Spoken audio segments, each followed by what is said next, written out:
Hey, does anyone remember the Addams Family cartoon from the 90s?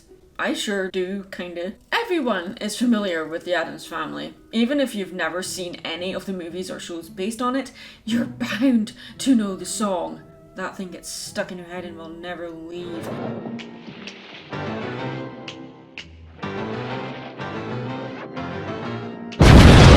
Though I personally have never read the one-panel comics the franchise is based on, I do consider the Addams Family to be where my love for the macabre originated from. And what probably started my love for the goth aesthetic. And yeah, admittedly, the release of the Netflix series Wednesday did kind of unlock a core memory for this cartoon, which is why I'm making this video. I haven't actually watched the Netflix series yet, so no spoilers, please. I remember watching a cartoon based on the Addams Family in the 90s, and a part of me did think, hey, maybe I just conjured this up myself and this doesn't actually really exist. And it turns out there are actually two cartoon shows, both made by Hanna-Barbera, one in the 70s, which I haven't seen, and the 90s one. The inversion of the ideal American family who love each other and delight in the bizarre and frightening, unaware and unconcerned that everyone around them are terrified or disgusted by them. Some to the point of singing a terrible rock and roll song about how they want to run them out of town. I wish they were gone. I hate those Adams with my heart and soul. They really get me down.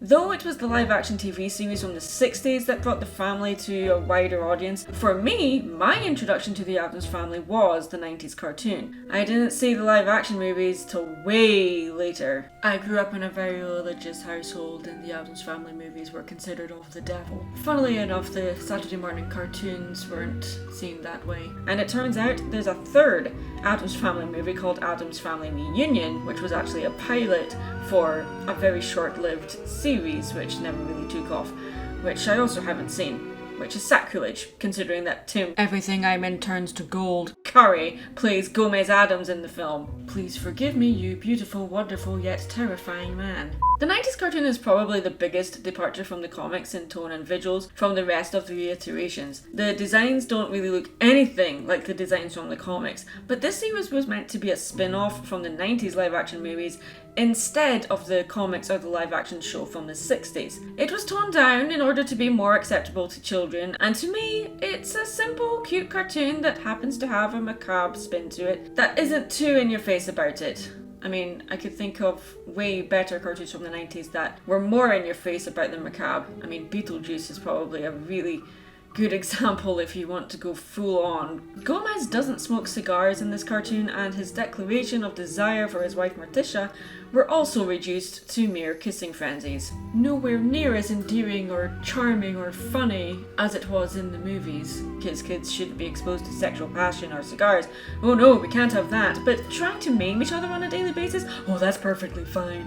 Unlike the movies, the cartoon was very formulaic and wasn't all that different to other Saturday morning cartoons of the period. Though considered a comedy horror, there was nothing too horrific to be seen in the cartoon, but then that depends on what you find horrific. I mean, there's a moment in one episode where Pugsley turns Wednesday into a bear and she mauls him and he walks down the hallway with his various body parts disorganized while still alive. I think it's the sound effects that make it gross. Don't laugh.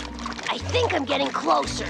But what the Addams Family does as a franchise is what most comedy horrors try to do. They give us permission to laugh at our fears, feeling secure in the knowledge that the monsters can't get you. The family love and protect each other fiercely to the point of it being ridiculous. The more recent animated movies tried their best to recapture what the 90s live-action movies did, but somehow managed to be, well, boring. The designs are closer to the original comics, sure, but to me, they just don't translate well into 3D.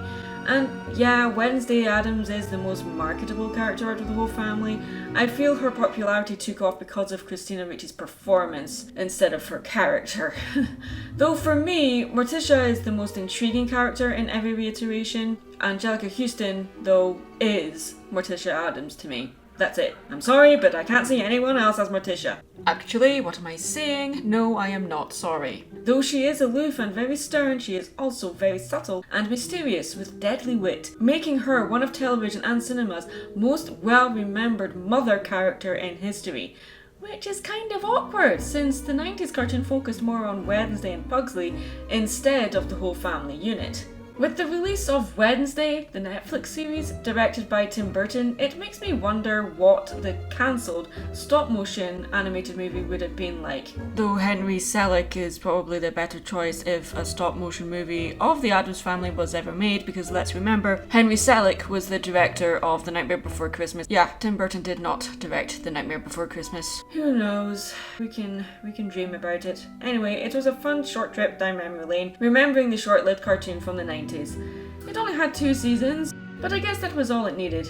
It's weird how many franchises I am now a huge fan of originated because of the cartoons, not the movies themselves. Anyway, there's some Addams Family love for you. I'm Mad Munchkin, stay creative. Hey, Dad! Wanna help us make the Mona Lisa frown? I don't know, Pugsy, you could try throwing a pie at her. That would make a lot of people frown. Hey, Mona!